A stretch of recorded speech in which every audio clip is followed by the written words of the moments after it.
Hello everyone. कैसे हैं आप सब? बढ़िया। चले, हम लोग आज केमिस्ट्री का फर्स्ट यूनिट स्टार्ट करेंगे जिसका नाम है some basic concept of chemistry. ठीक है, यही है। और इसमें हम लोग अकॉर्डिंग टू एनसीईआरटी पढ़ने वाले हैं। और आपको बता दूं कि एनसीईआरटी में सबसे पहले मैटर के बारे में डिस्कस किया हुआ है, तो हम लोग भी मैटर के बारे में डिस्कस करेंगे। ठीक है, चलिए।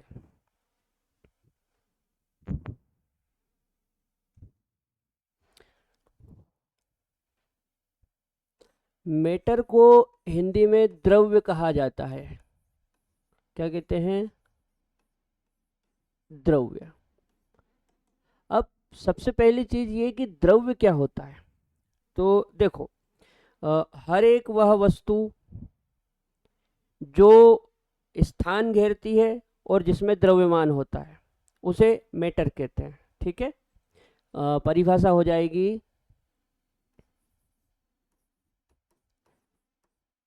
इसमें द्रव्यमान यानी कि मास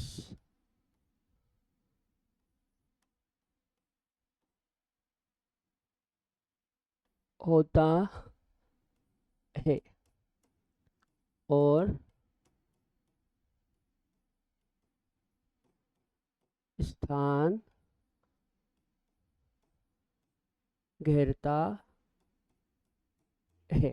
ठीक है, अब आप सोचो कि ऐसी कौन कौन सी चीज़ें हैं जिनमें द्रव्यमान होता है और जो स्थान घेरते हैं। तो आपको बताऊं बेटा, प्रकृति में जितनी भी चीज़ें हैं लगभग सभी स्थान घेरती है और सभी में द्रव्यमान होता है। जैसे आपकी बुक्स, आपकी जो बुक्स है,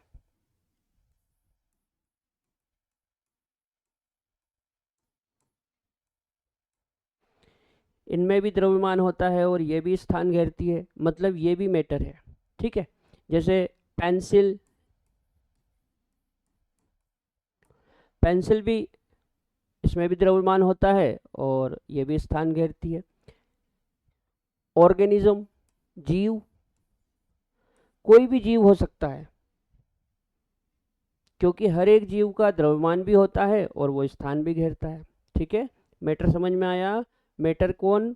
जिसमें द्रव्यमान होता है और जो स्थान घेरता है। तो हर एक वह चीज जिसमें द्रव्यमान हो और जो स्थान घेरे उसको हम मैटर बोलेंगे। ठीक है, जैसे आपकी बुक, पेंसिल या कोई भी जीव हो सकता है। इसके बाद मैटर की तीन स्टेट होती है। कितनी स्टेट होती है? तीन। जैसे हम लोग जानते हैं ठोस, द्रव, गैस, तो ऐसे तीन स्टेट होती है। तो नेक्स्ट हमारा हो जाएगा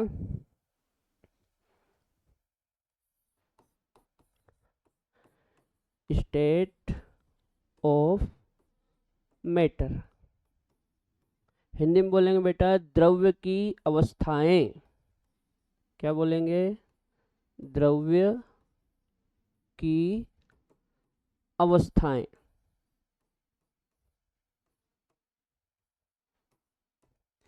तो जैसे हम लोग जानते हैं कि द्रव्य में तीन अवस्था होती है, सॉलिड, लिक्विड और गैस। सॉलिड, लिक्विड और गैस।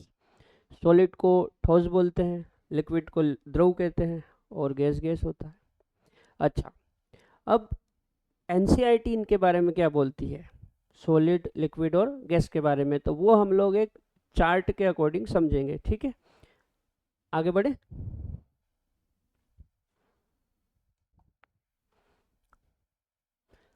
यहाँ पे हम लोग इसका एक फुल चार्ट बना लेते हैं।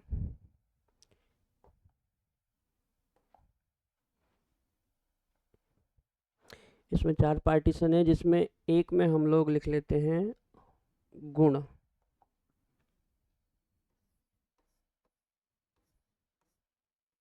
ठीक है, एक में हम लोग लिख लेते हैं सॉलिड। सॉलिड को हिंदी में ठोस बोलते हैं। ठीक है ना। इसमें लिख लेते हैं हम लोग लिक्विड। लिक्विड को हिंदी में द्रव कहते हैं। और इसमें लिख लेते हैं गैस। गैस को हिंदी में गैस ही कहा जाता है। क्लियर है। सबसे पहला गुण कण।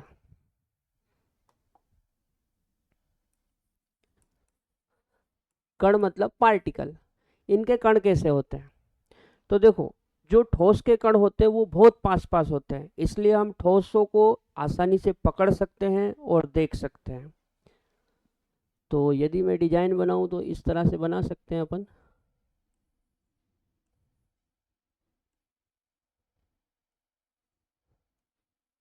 ये इस तरह से बिल्कुल बहुत पास पास होते हैं ना, बिल्कुल गैप नहीं होता है, बहुत पास पास होते हैं। ठीक है।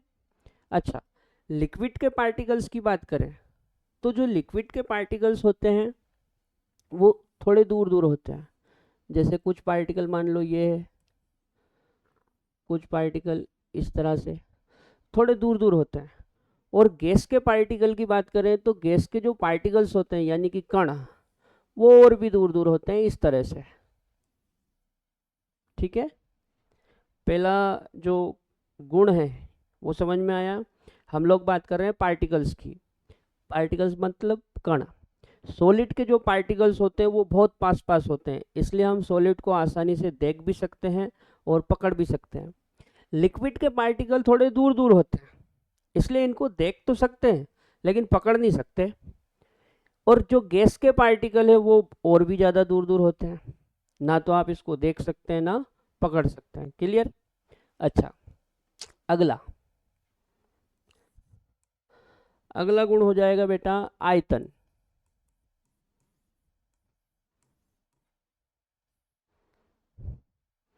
आयतन।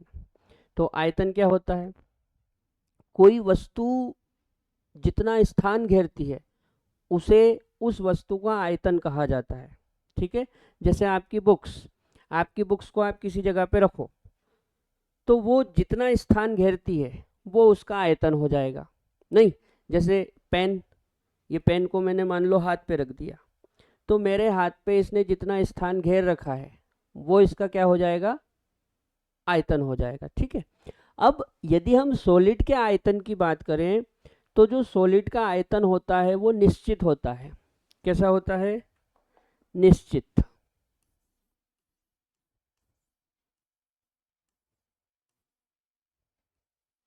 निश्चित मतलब फिक्स।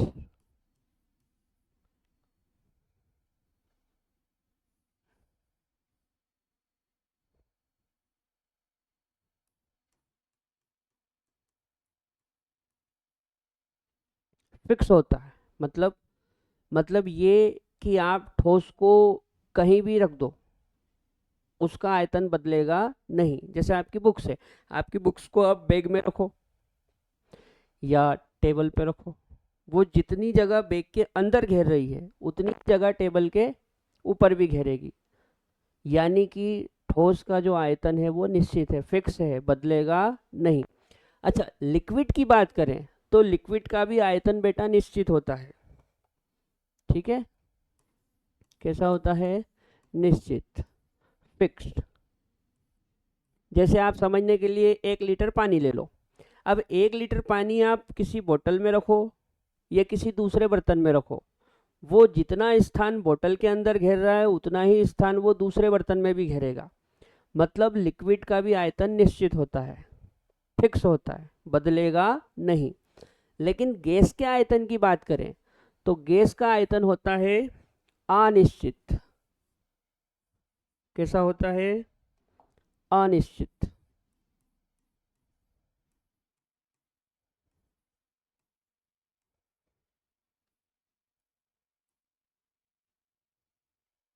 अनिश्चित मतलब देखो समझो बात को। जैसे मान लो मेरे पास 1 kg गैस है। कितनी गैस है? 1 kg। अब जो 1 kg गैस है उस 1 kg गैस को यदि मैं 1 kg के सिलेंडर में भरूं तो वो उस 1 kg के सिलेंडर को पूरा घेर लेगी। ठीक है। अब उसी 1 किलो गैस को यदि मैं 14 किलो वाले सिलेंडर में भर दूं तो वो उस 14 किलो वाले सिलेंडर को फुल भर देगी, मतलब उसको पूरे में फैल जाएगी। और यदि हम सिलेंडर को लीक कर दें, मतलब उसका ढक्कन खोल दें, तो वो जो 1 किलो गैस है वो पूरे कमरे में भी फैल सकती है। कहने का मतलब ये है कि इसको जितनी जगह मिलेगी उतनी जगह ये घेरेगी। गैस में आप गैस को जितनी जगह दोगे वो उतनी जगह घेरती है, यानी कि गैस का आयतन कैसा है? अनिश्चित। क्लियर है? कैसा है? अनिश्चित।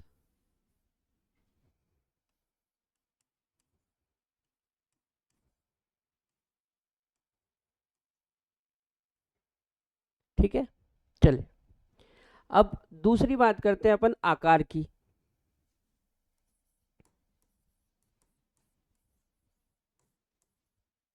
तो यहाँ पे जो आकार है इसको आप शेप समझो। शेप यानी कि जिसको हम आकृति भी कहते हैं। अब जैसे मैं सॉलिड की बात करूं तो सॉलिड का आकार फिक्स होता है, यानी कि निश्चित होता है। अब आप बोलोगे सॉलिड का आकार निश्चित कैसे होता है? देखो,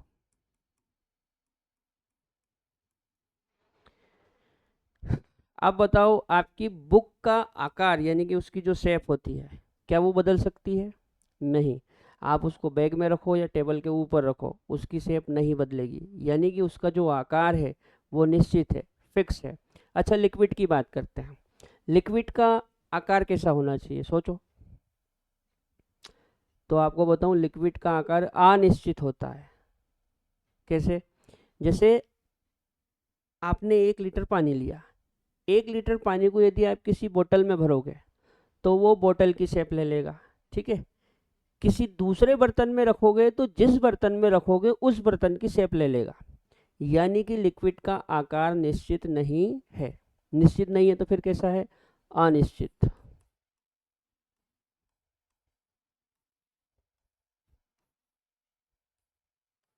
ठीक है। अच्छा, अब गैस की बात करते हैं। तो गैस का भी हाल ऐसा ही है। आप गैस को जिस पात्र में भरोगे वो उस पात्र की शेप ले लेगी। जैसे मान लो फॉर एग्जांपल गुब्बारे वाला, गुब्बारे वाले के पास तरह तरह के गुब्बारे होते हैं। कोई हार्ट शेप गुब्बारा होता है, कोई फुटबॉल लाइक गुब्बारा होता है। नहीं, अब फुटबॉल लाइक गुब्बारे में आप गैस को भरोगे तो वो गैस फुटबॉल जैसी शेप ले लेगी। और यदि हार्ट शेप यानी कि दिल जैसी जो आकृति का है उसके अंदर यदि हवा भरोगे तो वो दिल जैसी आकृति में आ जाएगी। क्लियर है? जैसे साइकिल का ट्यूब, साइकिल का ट्यूब पूरा राउंडेड होता है, गोल। उसमें जब हवा भरते हैं तो हवा कैसी शेप में आ गई? गोल शेप में।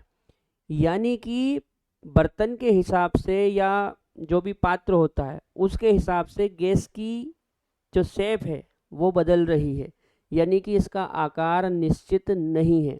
आकार निश्चित नहीं है मतलब कैसा है? अनिश्चित।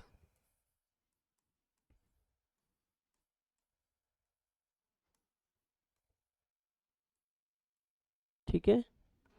तो यहाँ पे 3 बातें हो गई, कण के बारे में, आयतन के बारे में, आकार के बारे में। एक हम देख लेते हैं इनके एग्जाम्पल।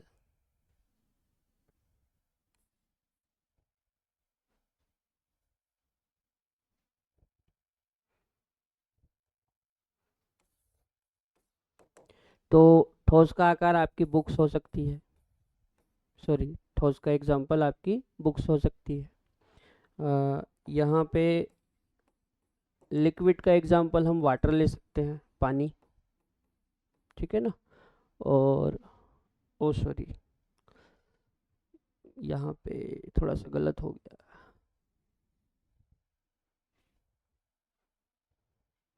एक्चुअल में ये जो चौथी प्रॉपर्टी है हमारी, है ना, यहाँ पे आएगा एग्जाम्पल, ये इस तरह से, है ना। और यहाँ पे फिर सॉलिड है, तो सॉलिड का एग्जाम्पल क्या हो जाएगा? आपकी बुक्स हो सकती है। ठीक है ना। और इस वाले कॉलम में लिक्विड है, तो लिक्विड का एग्जाम्पल क्या हो जाएगा? लिक्विड का एग्जाम्पल आप वाटर ले सकते हैं। ठीक है ना। और यहाँ पे गैस है, तो गैस का एग्जाम्पल में आप H2 गैस ले सकते हैं, N2 गैस ले सकते हैं, O2 गैस ले सकते हैं, कोई भी गैस हो सकती है। क्लियर है? आगे बढ़े, चलिए। यहाँ पे हमने देखा कि जो मैटर होता है, द्रव, उसकी 3 अवस्था होती है, ठोस, द्रव, गैस। ठोस और द्रव गैस में क्या अंतर होता है वो हमने समझ लिया। अब आगे हम ये समझेंगे कि ये तीनों अवस्थाएं एक दूसरे में किस प्रकार चेंज होती है। ठीक है, आप चाहो तो इसका स्क्रीनशॉट ले लो। चलिए अब आगे बढ़ते हैं।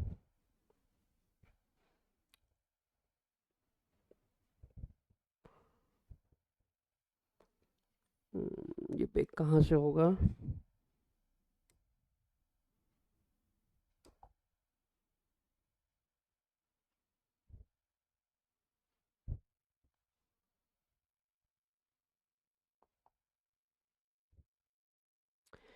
हम अब ये समझते हैं कि ये तीनों अवस्थाएं एक दूसरे में कैसे बदलती है। ठीक है ना, तो जैसे बेटा सॉलिड है, ठीक है, सॉलिड को जब आप गरम करोगे, क्या करोगे?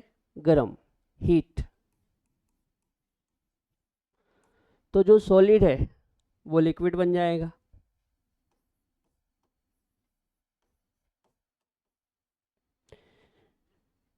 जब आप लिक्विड को और ज़्यादा हीट करेंगे, और ज़्यादा गर्म करेंगे, तो आपका जो लिक्विड है ये गैस बन जाएगा।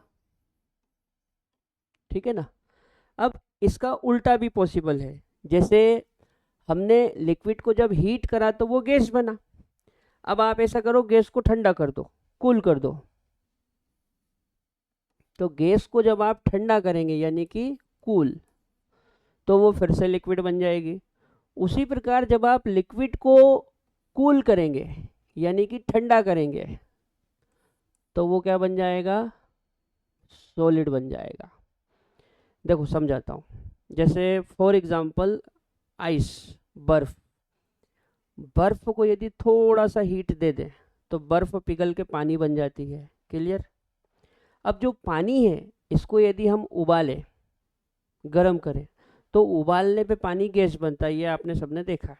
अब इसका उल्टा करके देखते हैं, जैसे गैस है, गरम गरम गैस को जैसे ही आप ठंडा करोगे तो वो ठंडा करते ही लिक्विड बन जाती है। जैसे आप लोगों ने देखा होगा, घर में हम लोग सब्जी वगैरह बनाते हैं तो उस पर एक बर्तन रखा होता है, थाली बोलते हैं जिसको, उसको जब हम थोड़ा सा हटाते हैं तो हमको गैस दिखती है, उसमें भाप दिखती है, लेकिन उस बर्तन को जब पूरा अलग हटाते हैं तो उसमें से पानी निकलने लगता है। ये क्या कॉन्सेप्ट है? ये क्या हुआ, जो गरम गरम भाप थी जैसे ही आपने उसको अलग हटाया तो वो कूल होके पानी बन गई। ठीक है, अब पानी को फ्रिज में रख दो तो और ठंडा हो जाएगा। जैसे ही आप पानी को फ्रिज में रखोगे, 1-2 दिन में वो जम के बर्फ़ बन जाएगा। क्लियर है? सॉलिड को जब हीट करेंगे तो लिक्विड बनेगा, लिक्विड को हीट करेंगे तो गैस बनेगा। इसका उल्टा भी पॉसिबल है, गैस को कूल करो तो लिक्विड बनेगा, लिक्विड को और कूल करो तो सॉलिड बनेगा। अब ये तो नॉर्मल भाषा हो गई कि कूल कर दो, हीट कर दो। केमिस्ट्री की भाषा में क्या होता है वो समझते हैं। देखो, जैसे हमारे पास